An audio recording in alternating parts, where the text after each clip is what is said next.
gotta wait till it come up to turn it. As long as we can then look, we all right. Yeah. Yeah. Let me know when you guys are ready. I think I'm ready, Ron. Is that bobble, this big bobble, is that too big right there? You good there? I need to move it if it needs to be. You think it's okay? Yeah, I think it's Okay. All right. Ready? You ready? Ready? All right. I'll let you know.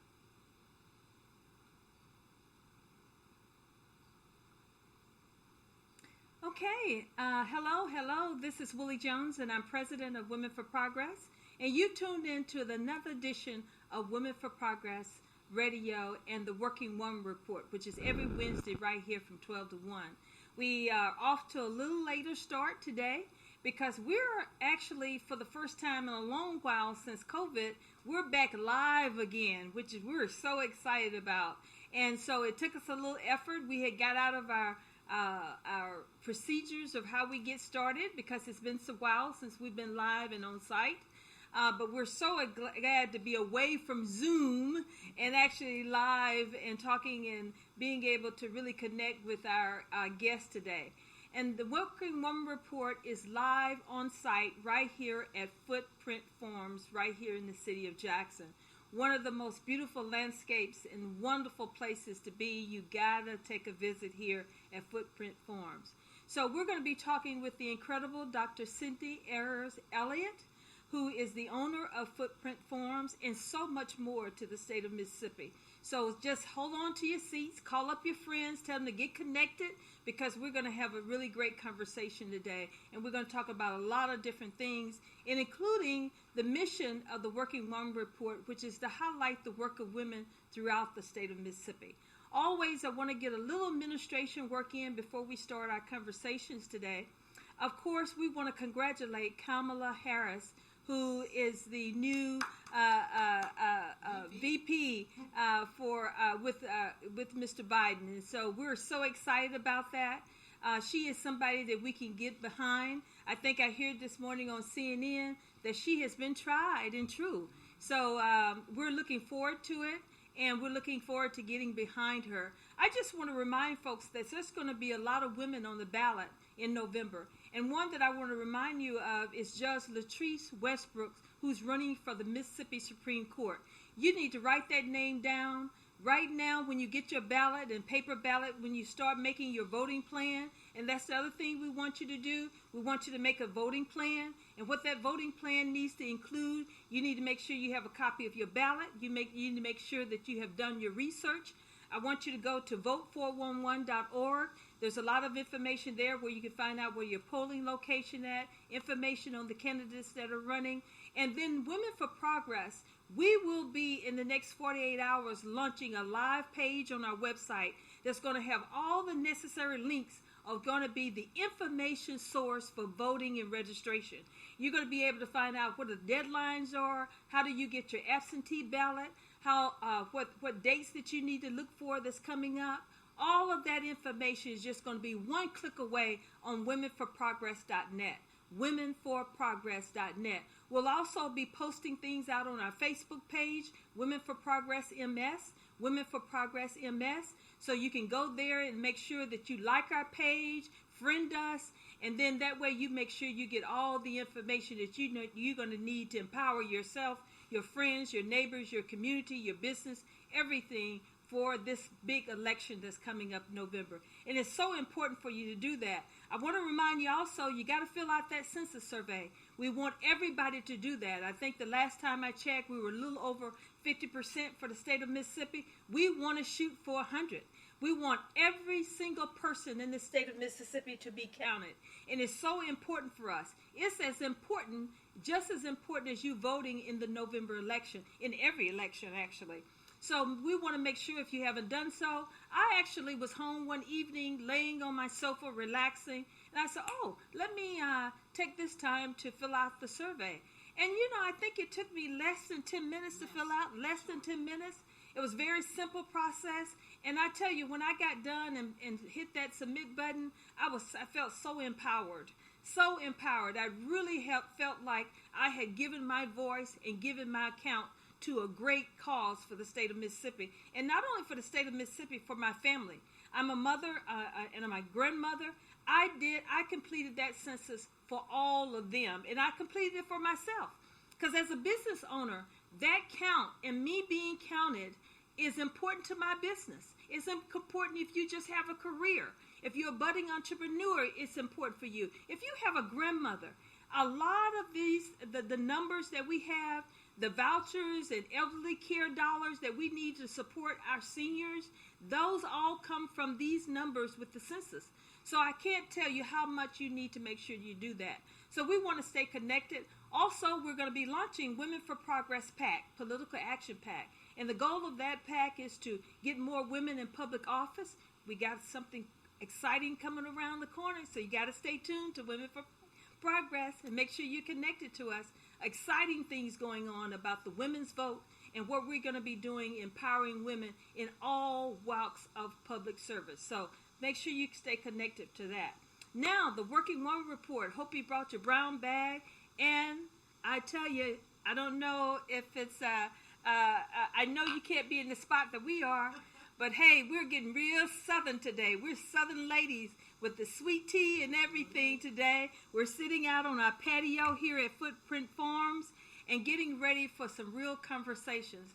And I tell you, Cindy, when I was growing up, we did a lot of this. Nothing better than being outside with the fresh air. Wow. And the sun is giving us a little reprieve, so it's not too hot out. Yeah, it's really cool. And I tell you, this has been a fantastic place. I felt like I drove into the big gates and I rode in. I felt like, what is that old Dallas? You know, Dallas, the movie Dallas, you know. You have this long winding driveway and everything. So it was coming up to the forum. So we're the Working Woman Report. We're so glad and happy to be here today to talk to Dr. Ayers. And look, I want to give you a little information about her. And look, and this is only for those of you who just got in town yesterday. Because if you have not, you know that this woman has been around a long time, not only empowering herself. Yes, right. In fact, today's my birthday. Yes, and we're going to celebrate that too. Isn't that awesome? So happy birthday. And Rod is with me today. And Rod has not been with me at the Working Woman Report for a while. So I think we're going to have him sing happy birthday to you later. I like that. Get ready, Rod. Get ready. So let me share a little information and history about Dr. Ayers and this great facility that we're at.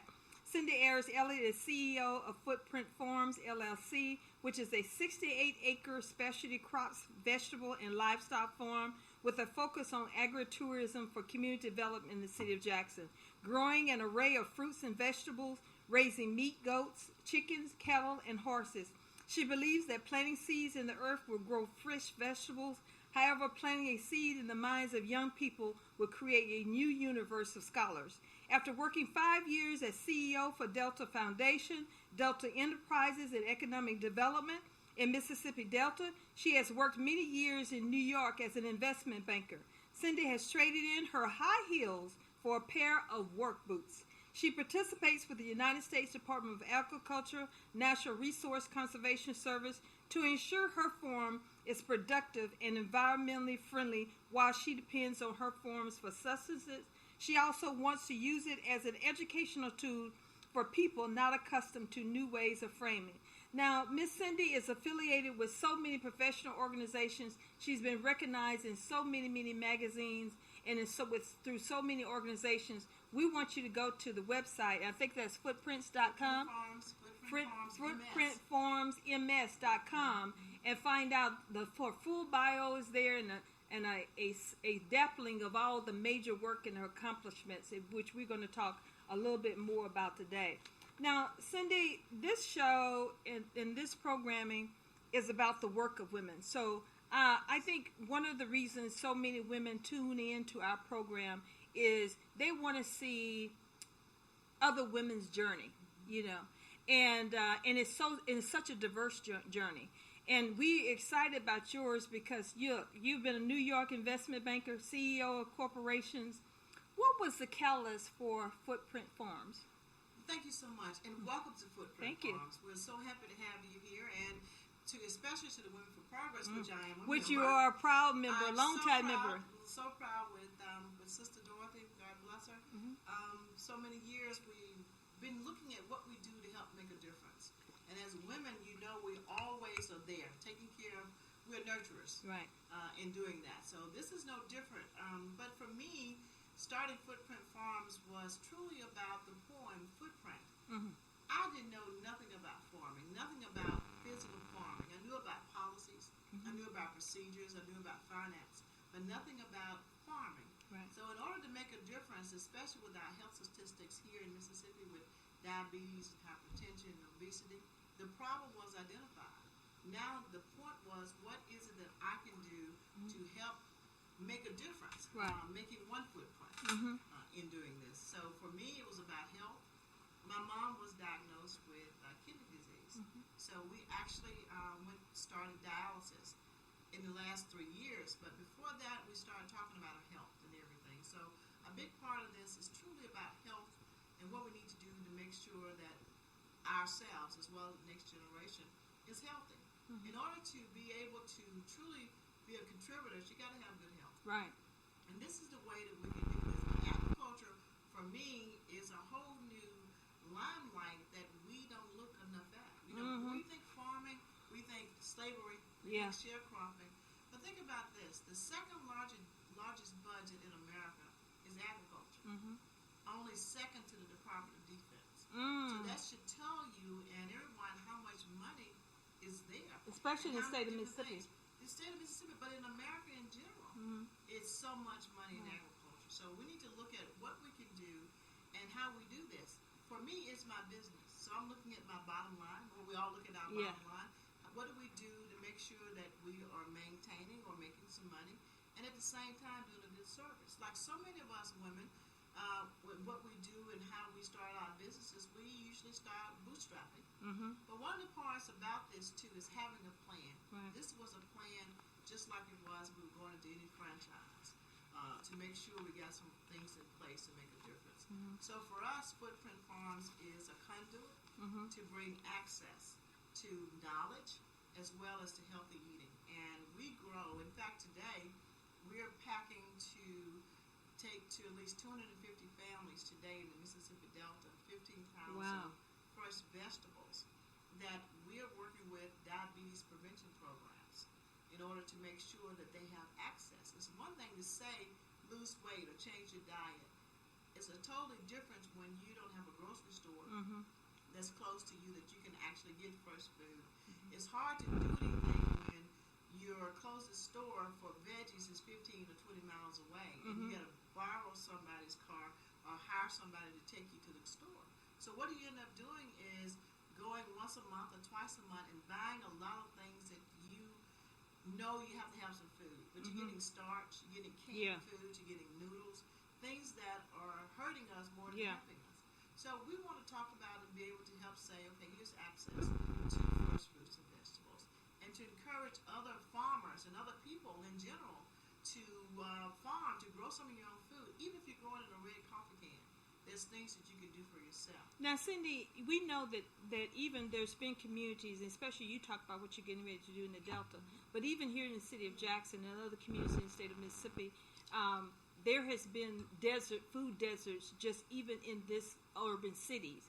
And so now we're impacted by COVID-19 where it doesn't even have to do with just your economic circumstance. Everybody's impacted by access to food. So talk about, I know you've talked to families, especially with the work that you're doing. How has COVID impacted that access to food, and what are the long-term aspects of it that you feel is going to be impacting us as a community? Well, that's a great question, and we're feeling it right now. The part about this, and you said it right, having money does not mean you have access. Right. Not having money, in our case, hurts us even more so. But if you have money and you still go to the grocery stores and shelves are empty, what good did that do? So what we have to look at in that, and the impact for Footprint Farms, we've actually doubled our output for what we were doing. We hadn't planned to go to another level in 2020, but not as fast as this. Right. Because the need was so great. Right here in my community, this is a food desert. It's a food desert because the closest grocery store is over 3 miles away. Wow. So that's considered a food desert. And then when you get there, you need to look at the quality. to one that we say is the best, Right. it's over 10 miles away. Mm. So it's a food desert, and they're now using the word food swamps. Wow. And this is from little corner stores that on each corner we go to that has nothing healthy in it. Maybe Yeah. milk, maybe juice, but nothing else. But yet still, we spend, or those stores take in EBT over $350,000 to $400,000 Wow. just in EBT sales. Yeah, because it's convenient. It's much of what they have It's convenience. convenience, but it's all they have. Yeah. I mean, it's convenience, but it's a Yeah. necessity convenience Yeah. because they don't have a car. Right. The bus lines, the transportation system's not there. They can't take it across town Yeah. to do that. So what do you do if you're hungry? You're going to eat what's there. In this case, it's a lot of starches and things that we don't need. Plus, you're paying more for them Yeah. to do that. So what we're trying to do is work with a lot of the stores to look for shelf space. And we're working right now for the next level to do value added because there's so much food waste that happens when we grow and there's a little blemish on a tomato. Nothing's wrong with the tomato, but I can't sell it because you look at it as a blemish, something's wrong with it. But there's no reason why we can't cut it, dice it, can it, Yeah. and have it ready for a long Wow. shelf life. Wow. Or to be able to do something else with that. So that's what we're looking to do to help stop food waste as well. But we're also looking at teaching how can you grow on your patio or your backyard or in your windowsill. What you can do to help yourself. And that's what we're going to start looking at. What is it that we can do to help ourselves more? Because right now, and I say it's going to get worse before it gets better, the lack of food, because once you break that food chain, if no one is healthy enough to work, how would everything work? Right. You know, if there's in canneries, if the people are sick, they can't go to work. So that means nothing is being done. So it stops, that gap stops. And then you look around, now the trucks is getting, instead of getting 100 a week, you're getting 20. So where does that food go and how fast does it go Yeah. to do that?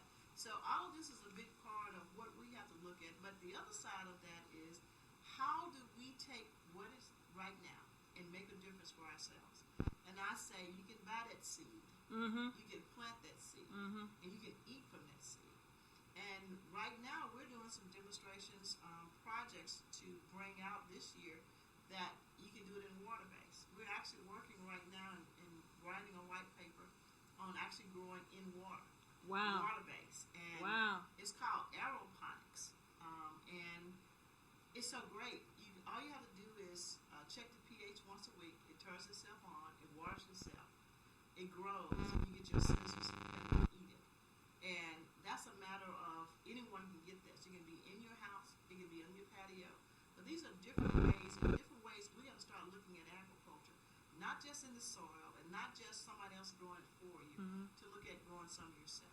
Now, I want to step back a minute because this is going to be so important. My daughter, when I moved to California and lived in Michigan, she lived with her grandmother for several years. And she is definitely what I call a country baby. And she said to me a year ago, she said, I had bought this gym set for the grandkids when they would come over. And I think they maybe was on it like twice. And she said, look, this has wood.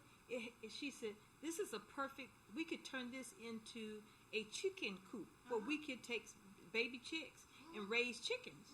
And I said, oh, it's going to be a mess. And no, I don't think it's going to work. And boy, and she said, Mom, we can get our own fresh eggs every day.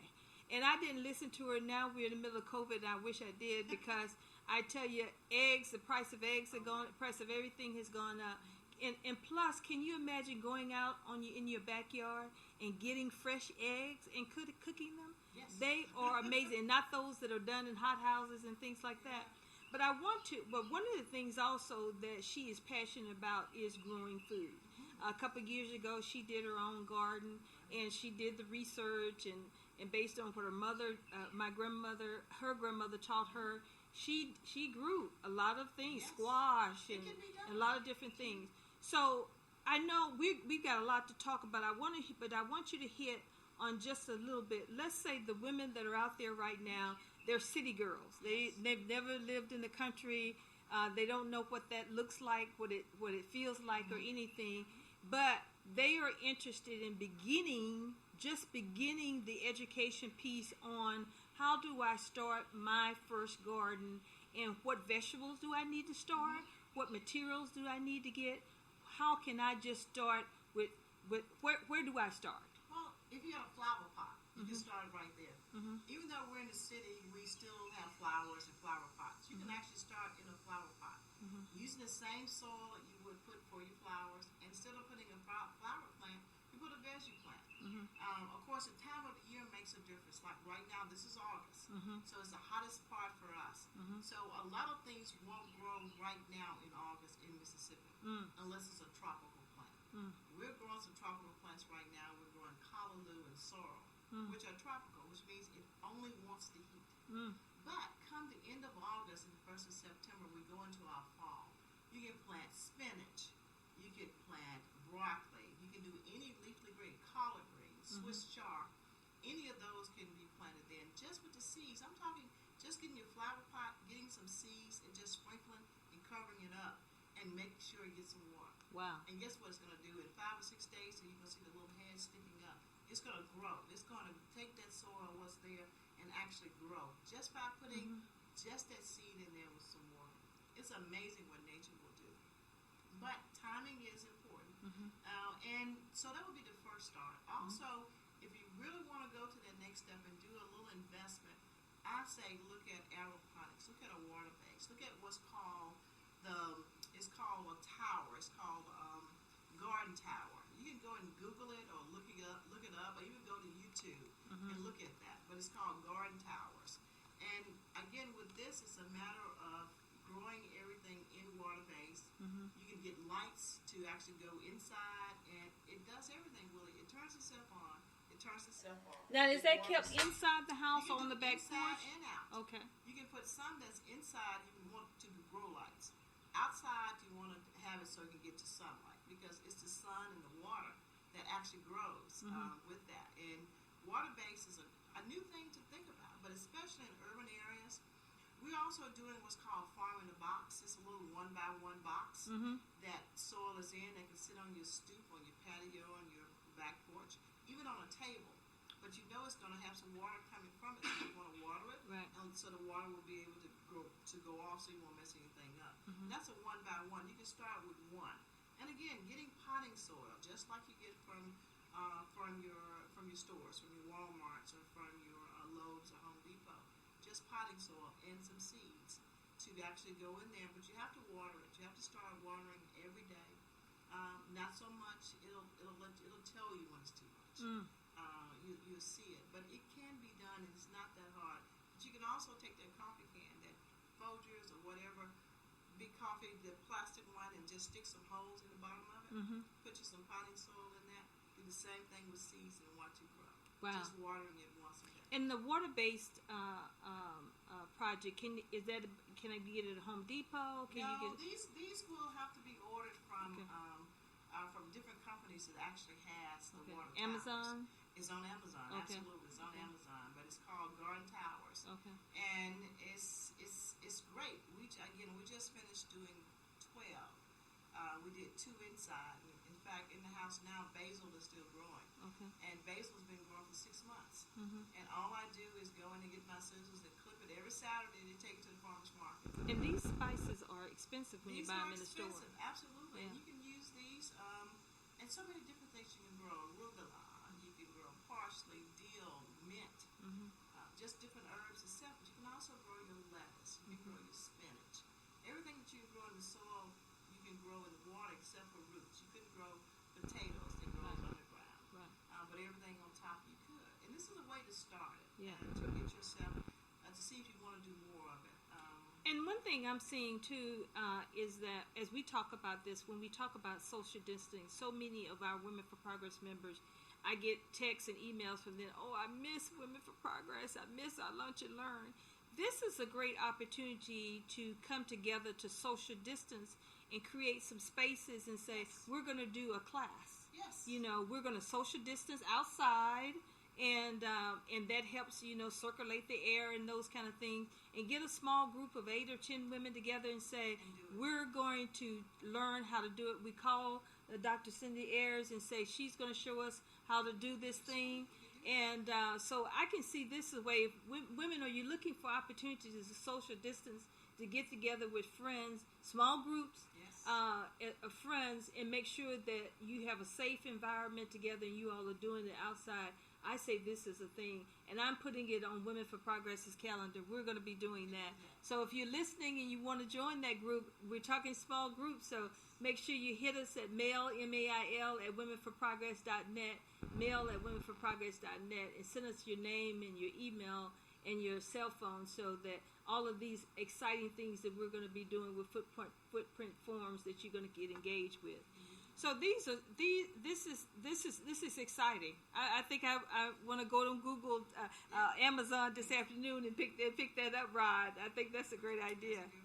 Now, then when we talk about all of these things, like we said, we got to go online, of course, and find these things, and then there's other things that we have around our house that we can do. But the USDA, which is the United States Department of Agriculture, my husband retired from that agency, which has a wealth of information and resources for us. I think untapped resources that we don't even use. You're also working with the National Resource Conservation Service to make sure that everything stays green and energy sufficient here. So what does these institutions bring to your work? And also, are there resources for communities and individuals to reach out and especially during this COVID time, to provide these resources, seeds and plants and all these things? What is available through these institutions? Well, USDA has a lot of fingers to this one hand. Right. One of the ones that we work with very closely is NRCS, Natural Resource Conservation Services, and it deals with everything that connects with the air, the land, and the water. So a lot of programs are out there for not just big farms, small farms as well, but they also now have an urban twist to it. You can now look at urban farming and get this funding for urban farming like you can for acreage farming now. So that's an idea to look at, doing more gardens on your some of the lots that we now have available and vacant in the city. Some may be close to you, and you can look at that. I work with a lot of groups now, some churches, where we actually have high tunnels now inside of the city, where they're actually growing food in for the community and for the churches. We're doing a lot with the Mississippi Baptist Association and actually putting in high tunnels. And these high tunnels are 30 by 72, so 30 feet wide and 72 feet long. So it's actually going inside with windows or shades that come up and down that nature takes care of, and planting into the soil. So there's our programs available for that. But it's also the Extension Service is in place, and they are set up not just with USDA, but also part of our historical universities, Auburn State University, Mississippi State, the 1860s, so that deals with agriculture in general. So there's a lot of research out there, a lot of programs. And those programs are there in place to help us, and there's no cost for those programs, especially with extension. Auburn State has an extension office right here in Jackson, so does Mississippi State. So there are people that are knowledgeable and have resources that can help do that. Now, we look at seeds. When we talk about that, we have to work with our nonprofits that actually get grant dollars to do certain things with, and encourage them to look at this as a program of theirs, so that they can actually say we have seeds available, and to show them, or to let's make something happen with that. Right now, there's so many different ways that they can get funded. The Kellogg's Foundation is out there. They're focusing on the city of Jackson. So there are programs that they have, or programs that we should write for them to have the fund, that we can do this. There's no reason why we can't get together and write a paper or write a program to Kellogg's or some of the others and make it agriculture based, make it necessary right now, not just in lieu of this, but in lieu of health in general, that we can actually get some funds for, to be able to help do some of these things with. So things are available that are out there. When you leave, if you get a chance, we've been partnering with Rosemont Church and their nonprofit, and we just helped them to create a land trust, which means that we've been buying lots inside our community that we say, or it's a low-income community, but it has great people, it has some homeowners, a lot in there, but these are some of the communities that, for whatever reason, we've been forgotten. So now we're in this is my community. So So there's things that we're reaching out to and bringing in other partners to actually make a difference. We just did an educational park right where two old houses were, and we tore them down, and now it's a park right across from Lake Elementary School. Wow. The Lake Elementary School will be able to use an outdoor type classroom, but so will the community, and they got something that's there. We just did a great mural there, just talking about we're the seed of change, and talking about what are we doing in our community. Again, we're not waiting for anyone to do it for us. We're coming together, and we're doing it together.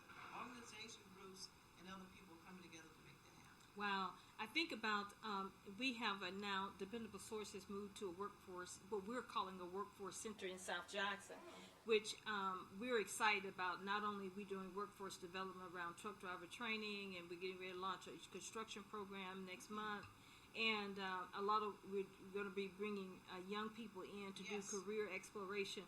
But the grounds that we're on, we have 7 acres and a huge facility, and in the back of this facility is this big awning that would hold a lot of people. But one of our members, Dr. Olga Osby, who does her and Dr. Nellens are working together around mental health and mental awareness and financial health and those kind of things. And one of the things that they, before the COVID hit, we were talking about doing is having this outside space where women can come together to talk about mental health and what we need to do. I'm sitting here thinking about all the possibilities of this ground behind there. That even we're talking about this education piece around women on getting started with farming. We could do that, and over the next few months, because the weather is going to be cooling off just a little bit, maybe in a month or two, and that's something that we can look at doing. So there's so many possibilities, and I think, now look, COVID has devastated many of us. We've lost loved ones. I personally have lost a loved one around COVID and health issues, and so a lot of this has been painful. A lot of people have lost their businesses and lost their jobs and so many different things. Our young people, now that they're rolled from college, when they had so many things that they were planning to do, now they're having to take a different route. But the other thing is that what this pandemic has done is allowed us to think about the quality of life in our dreams and our aspirations in a very, very different way. And also, I think it has given us that space to say it's okay to do something different than the traditional things that have been expected of us. So I think that's what is exciting about that time, and I think that's what we have to grapple onto is the possibilities. Oh, it is so much possibilities. And again, looking at things differently. But from that comes new opportunities. From that comes things that we hadn't thought about doing. And again, that closeness. We've removed ourselves from each other.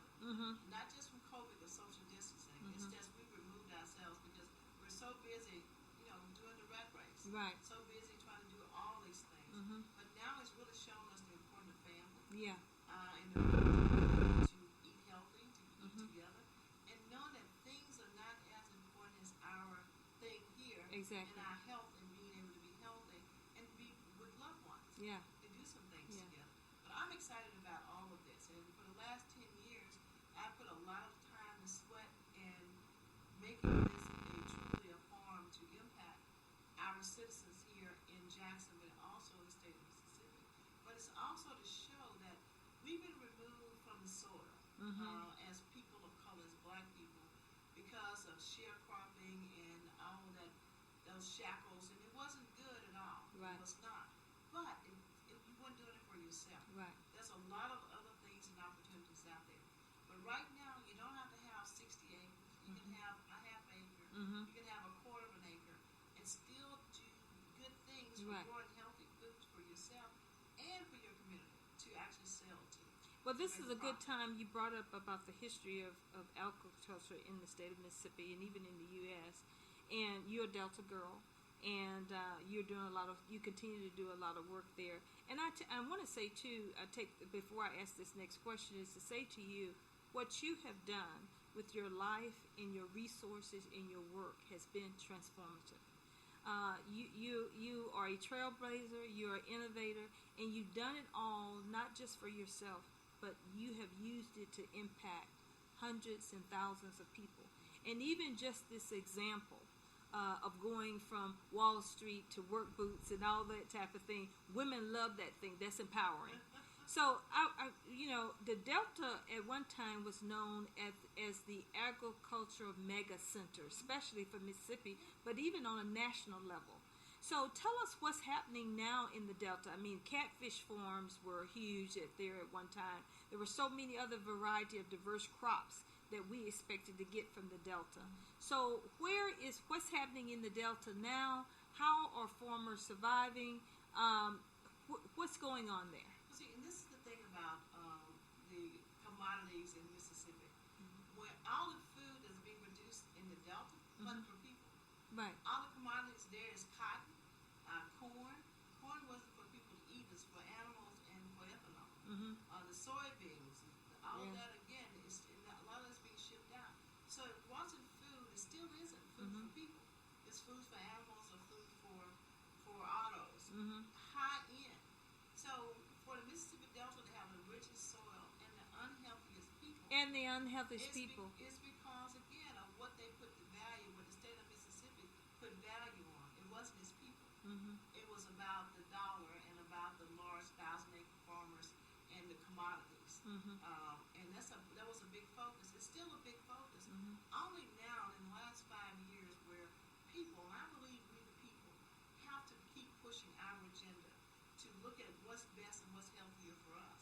It's a shame with all that rich land there that no food is being grown for people. Yeah. And people still in the Delta area got to come from outside of it to get healthy foods. The other side is that they had so many chemicals they were using there. A lot of the soil has been eroded and depreciated out because of the type of chemicals that they use on those big crops. It's still unhealthy for people and unhealthy for the land. So that's one of the things that are happening there. But more small farmers and more people are saying we want more for ourselves. And the state of Mississippi, the Department of Agriculture, has to start putting more emphasis on small farmers and actually giving them the same resources or access to the same resources as the large farmers. It has been shown now that the small farmers are the ones that's really kicking up and making things happen right now, still getting food to the farmers market. We haven't missed a farmers market since this has been going on. We got wind. Right. Okay, does that mean we're falling down? London Bridge is not falling down. We love that wind though that's blowing. Yeah, it's a good breeze, which we're happy because we're actually working in the fields today. We're out harvesting. We've been harvesting this morning some cucumbers. But I'm saying this. I got to get some of those before I go. Okay. We got some good stuff up there too, cabbages too. We're saying this to say that we can do better, and we need to champion more for small farmers and for vegetable farmers. And I'm hoping that our Department of Ag is starting to do some things, and they'll open up even more something. But there's other things coming right now that COVID-19 has given us, really, that's available. We got to utilize it. Right now, the CAP agency, Hines County Human Services, was just awarded a lot of dollars. I think $381 million or some big dollars like that to actually do some things to make it better for the communities. So it's not just utility bills they're going to pay. They're going to be able to do some other things. So we need to get with them to help be a part of that planning. See, the other side of this is that we need to be at the table to help talk about how will some of these funds be utilized. So to my elected officials that are sitting there, they should be bringing in more of the community in to help make a plan on how these resources could be And used. notifying us about these resources. I think a lot of times, I hear from some legislatures that it's been a challenge, an uphill battle for them. But I think one of the things can shift and say, okay, even when I can't get the policies pushed through that I want to, there's some information and resource information that I can be just as impactful as a representative of my community to be able to share. And not just about small things. We need to know where the money We need is. to know what money is. Yeah. Same thing with our governor and our lieutenant governor and what's going on right now with how will the money be spent Yeah. that has come down from the federal to help the people. Yeah. Well, again, ask small businesses, did you get any of this? Were you impacted? Right. The answer is no. Yeah. It's still going to a certain group. It's still being, put in, and there's saying, well, you don't qualify because you didn't file taxes 5 Yeah. years ago. Yeah. Or so They know how to limit. they put the policies and the rules in place and make Yeah. sure that they're still excluding Yeah.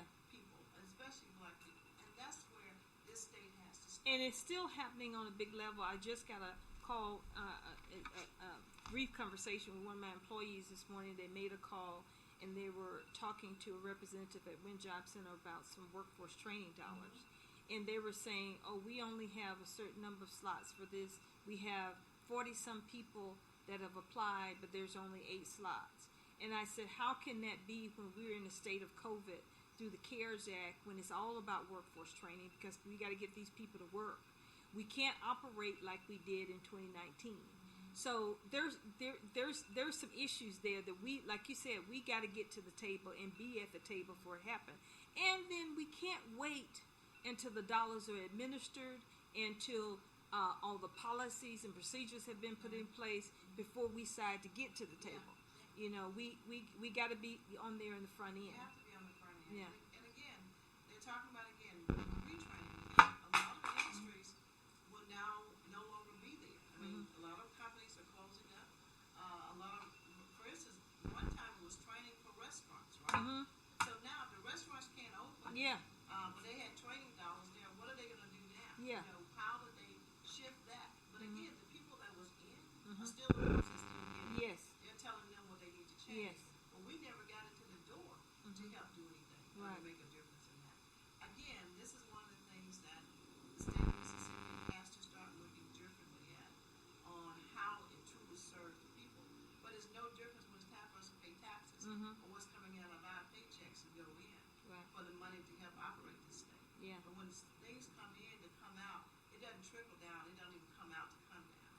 And that's a problem. And my fear, and I don't even want to say fear, my concern is that because there's been a lot of communities of color, specifically women that have been hit by this COVID-19, that we are so deeply entrenched on trying to survive that we are even getting further and further behind on making sure that these dollars that's being spent, the policies that are being made. So what we're going to have is in long-term effects, a year from now, 2 years from now, that we're going to be in a tougher situation even before COVID-19.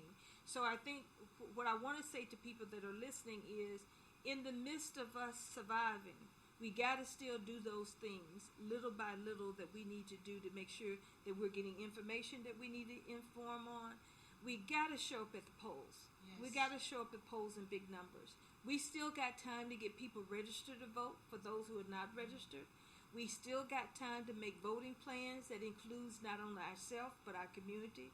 Even though we have this social distancing issue, there are things that we can be doing around voting and making sure that people's votes are counted in November. So let's stay connected. We want you to continue to reach out to Women for Progress. Go to our website, womenforprogress.net. In the next 48 hours, we're going to have that page there that's going to link you to all the resources that you need to make sure that you get connected, know what the deadline dates are, how to get people registered, how to make it convenient for you, how to make sure the seniors are still getting getting their vote heard. So we want you to connect with us on our website, on our Facebook page, Women for Progress MS. Of course, every week we have the Women for Progress Radio. We have informational podcasts. We have our regular radio program on every Thursday at 5:30, all on social media. We're now even on YouTube and our Spreaker networks. All of it is powerful information and conversations to make sure that we disseminate information that empowers not only ourselves as women, but also our communities, the business community, and our children and wherever we are. So please get connected to us, like our Facebook page, like us on Twitter and Instagram and all those particular places. We are over there all over the place. And then most importantly, we want you to join the work with us. If you're a woman and you're looking for a vehicle for community service, we want you to have Women for Progress be that vehicle for you. We want you to bring your talent, your time, and your resources. We need good leadership too. We need people who want to say, well, I don't feel like I'm a leader, but I would like to be a stronger leader, and then this is the organization you want to come to. We want you to connect you with a broad group of women to be able to power you, yourself, and your family. So reach out to us. We would love to partner with you. If you're a nonprofit and you're doing some things, or your business is doing some things, and you just want to partner within the work that we do, we want you to reach out to us also. So we really appreciate you. We appreciate your support. Women for Progress has been around for over 43 years. I think what we need to do is just move it to the corner. Either way. Yeah, or maybe right over there. Yeah. Let's link it against the pole. See, that's woman power. So yes, yes. If necessary, we get a spring and tag. Right. So thank you all so much for tuning in today. But I got a few more questions for you. One of the things that's great about your story is how you, even before COVID-19, have pivoted your life and your career. And I think that's what women are dealing with right now, because a lot of them, the businesses they work for, are no longer there. And many of them even realizing, Cindy, that the career that they were in was not their career they wanted to be in. They was doing what they needed to do to pay the bills. And now they have this time to think through and say, I had that dream, I had that vision. So I would like for you to share advice to the women that are listening to what are some of the things that you learned? How do you think women in the midst of this pandemic can be able to pivot successfully, or even just look at focusing on their dreams or whatever that looks like? And see, and that's so funny you ask, because let me tell you, three or 4 weeks ago, one of the young ladies, her name was Ashley, who's actually doing some, her talents is now here on the farm and doing some things. She got laid off, and she thought the worst thing couldn't get worse. And then I said to her, what's some of the things that you want to do? And she said, I always wanted to make candles. You know what I said to her? Then why aren't you researching what it takes to do that if this is what you want to do? Mm-hmm. Why not look at that? And I said, let's do an R&D. Sometimes it takes just starting, and it might not be that, but let's do a research and development. Let's take a week and see if this is something that might work, something that I might want to do. So she started that. So now, two months later, she's now selling candles galore. Wow. She's doing something that she wanted to do. She's making it, and people need this. There's another way. It's another way of therapy. It's another things that she can do. That now she's putting that talent to helping others and still helping herself. She would have never started this company, started her own business, if she'd still been working for somewhere else. Because again, the money, you got to work. You got to take care of yourself. There's other ways. But what you need to realize too is that you don't need as much money as you think. You know, when I gave up those high heels, those red bottoms, and those now for these workbooks, the workbooks don't cost nearly as much. Right. But I tell you what, there's a lot of things you can do with them. But you have to start looking at truly what's important. And how many more dresses and shoes do you really need? We need to start looking at where are we putting our resources. If we want to start a small business, let's start some. But I think partnershiping, coming in with the minds and doing some partnering is one of the ways we need to go to look at it. Some business that you think you might want to be a part of, go and see. Sometimes it takes volunteering to see if this is what I want to do. Right. But we have to start. But we have to sit back at ourselves. I understand this farm is my job. This is my career. I have to make things work here to pay the mortgage, to buy the iced tea, just like everyone else. So you have to be committed, but you also got to have a plan in place. You got to at least sit down and say, I want to do this. Now, what will it take for me to get there? Who do I need to call? What resources are available? You know, what nonprofits is helping women? Where are we in doing some things like that? Or they're doing something over here. Let me go and see if there's a spin-off or something else that I can do to even help advance your businesses even more. You know, you got some new space going on now, some other things. What is it that we can help create to help women see these are some of the other avenues you can get into? A lot of times we need more space. We don't have it. A lot of times we don't have the information. We need that. So this is another part, I think, what you do and what Women for Progress do overall is get that information out. Because if you don't know, you can't do it. And we got to say to women too that you gotta ask questions. You gotta ask for help. We at the Workforce Development Center are open to. We got a lot of space down there. We're excited about King's leadership and Mr. Cassio Baptiste He has now brought his nonprofit down to our center, and we're partnering with him. We're going to be doing some work around empowering young people and young boys around career and exploration.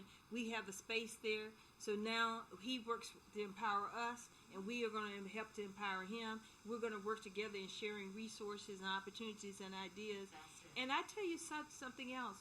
We have women who have a wealth of information and talent and intelligence up here that has not even been tapped yet. And sometimes it just takes having a conversation with somebody, and you're like, wow, I didn't even think about that, and sometimes people, well, I don't have a space. I said, hey, come here. We'll make you a little space over here. Yeah, here's a phone. You can have free Wi-Fi, then there. See, so what we talk about is like a maker center. Yeah. So part of what we just said is that it is a maker center. Yeah. It's bringing in different things, different people doing different things, coming together. Yeah. And seeing what synergy that each of those have on. Yeah. Willie, I want to do a canning processing where we actually canning a food. They used to do it back in the day. Oh. That's how we survived. A big part of it. I think now is back even more so than ever. We need to look at that. Why not create some of these localities so we can employ 4 or 5 people, not just to work, but to be owners of Yes. this. And then take some of the food that's we're growing, and now just so have tomatoes, let's have tomato sauce. Yes. Let's not just have tomatoes and butter beans. Let's have a vegetable. And somebody may want to tweak their sauce, and it Yes. becomes whatever name brand or whatever. When I was growing up as a young girl, and we used to visit my grandmother, every time we visited her, she would take us back in a little room that she had on the walls. There were everything that she had canned from her garden. Yes. Strawberry preserves, blueberry preserves, peach preserves, all of those things. And on the farm that I grew on, we had big fig trees and peach orchards and all of those things. I can remember when we said that when our mom and parents was not there and we had to get something to eat, we weren't opening the refrigerator, like our kids do now 100 times, trying to look for what's in the refrigerator. We went out back, picked up tomato, brought that tomato back in, sliced that tomato. Now, many of you may not know tomato sandwiches. Okay, the best. Okay, and you can get it any time. Get some go out and get a couple of cucumbers and cut them up, put a little vinegar in them, and it was healthy. And we weren't even thinking of healthy then. That was just all we knew. So we're getting back to that, and families are getting back to that. We have to share and tell our children where stuff comes from. Truly, it doesn't come from the grocery store. It's not just a distribution center. It's farmers that still have to grow, regardless of this technical age. The food still have to be grown. Now, granted, we're growing it differently with looking at more water base and just soil, but it still takes people to do it. It still takes seeds to do it. That means it's still going to be opportunities for more opportunities for not just jobs, but businesses and careers. And I think too, it's going to bring families together. It's going to bring community together. I love the idea about the land trust thing. And I think we talk about these houses that are abandoned, and when I've seen it in many communities, even in our area, they've come and torn that house down and nothing's left but that slab. Yeah. And I love the idea of building parks in those spaces. Green spaces. Even on that concrete slab, you can grow on it. Yeah. You can do raised beds on it. I mean, you can take things that build up high, not just low. But those things we can utilize and do some things with.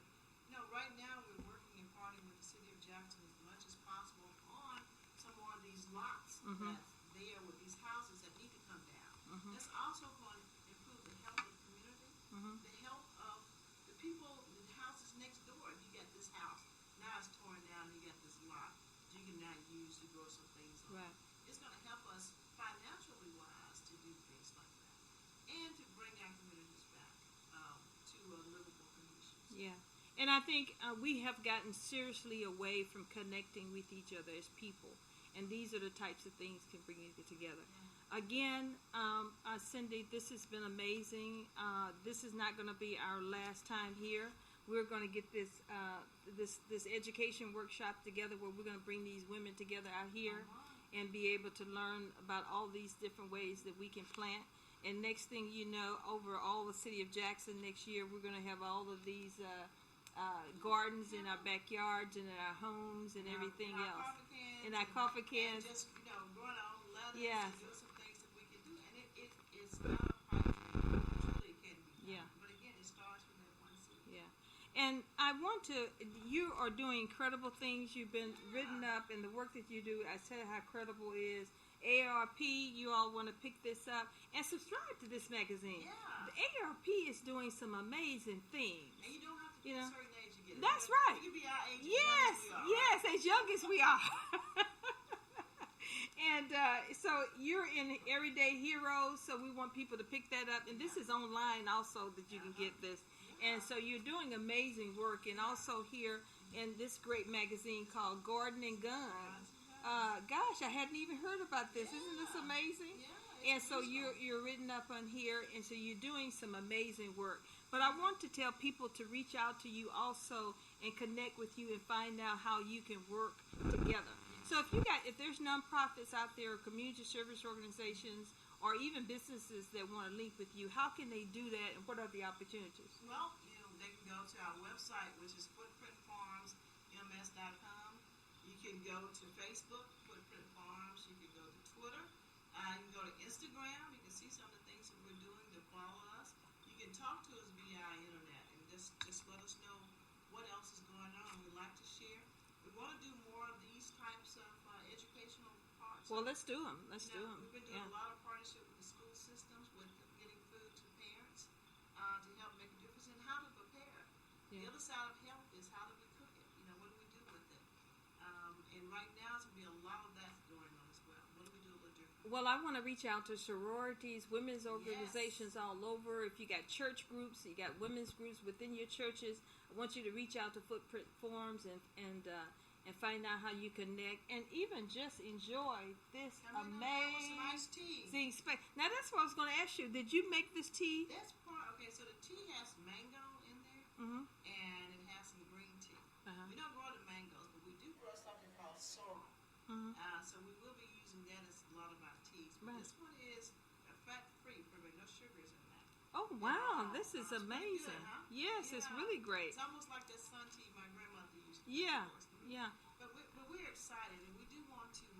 And my daughter used to pick up at the farmer's market. She would come down and visit you and get her mint. Yeah, the mint. We still do that. We still have mint galore that we grow every day here on the farm. And this article in Everyday Heroes says we have to serve those most in need.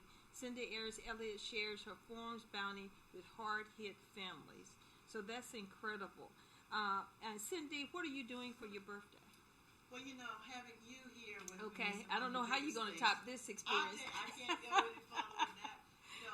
My granddaughters have, they've been buzzing me up because they hadn't sung happy birthday to me yet. My son called me early this morning, both of them, to wish me happy birthday. And I see every day as a birthday. Yeah. Every day that we're here, we got our birth for life, our day, makes a difference. And I'm just happy to take every day to do something different. Today, again, I'm going to be packing food to make sure it gets to some people who really need it. And this evening, we're going to take our bounty. Right. We have cabbages, corn, sweet potatoes, green tomatoes, red tomatoes, collard, and some kale. So we're going to have our bounty for dinner. Okay. From that, we're just going to walk out there and go up there to my grocery store and not open the refrigerator door. We're just going to, walk to the stop and cut it up to bring it and get ready again for the farmer's market. We'll be at the farmer's market every Saturday on High Street where you can come in until you start farming your own food. Come on, let us do it for you. It's a safe environment. Everything's an outdoor market. And we're there every Saturday from 8 a.m. to 1 p.m. Okay. And we take every form of tender that America allows you to do. We welcome our SNAP benefits, our EBT card holders to come in to shop with us. We believe access is all about this, and that's what we do.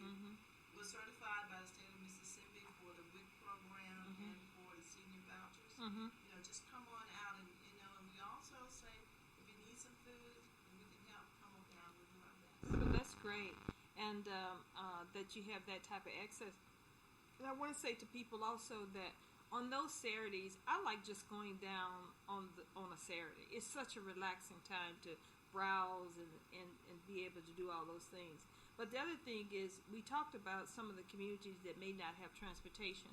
Pick up a friend or a loved one, or if you know somebody else who doesn't have transportation, and take them down to the market and let them pick up a few things and be able to take them home.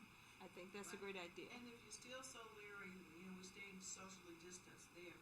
But also on Fridays, since we are looking out for our seniors and others especially. So on Fridays now we're opening the farm from 4 to 6.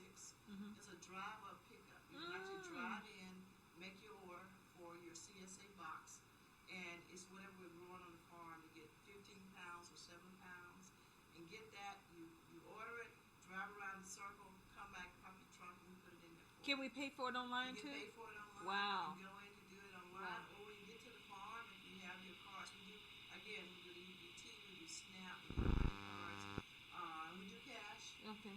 If you hadn't pre-ordered, just come on Fridays at 4, and we'll just take your orders, and by the time you circle, because we have everything already there, Right. by the time you make that circle in less than 3 or 4 minutes, you got your bounty and you're gone. Wow. And you're talking about social distance and being safe. That's even safer than going to Kroger or some of your markets. It is. You're in your car. Stay in your car. You never get out of your vehicle. Yeah. You just never get out of your air. Just turn around. And the great thing about that, we've got some young people that's working with us, and we're training on how to serve, or how to serve your community. Right. So they're there taking the orders. They're helping us pack it and bring it out to the cars, and they're understanding that it's important to do something to make a difference. So. Oh, great.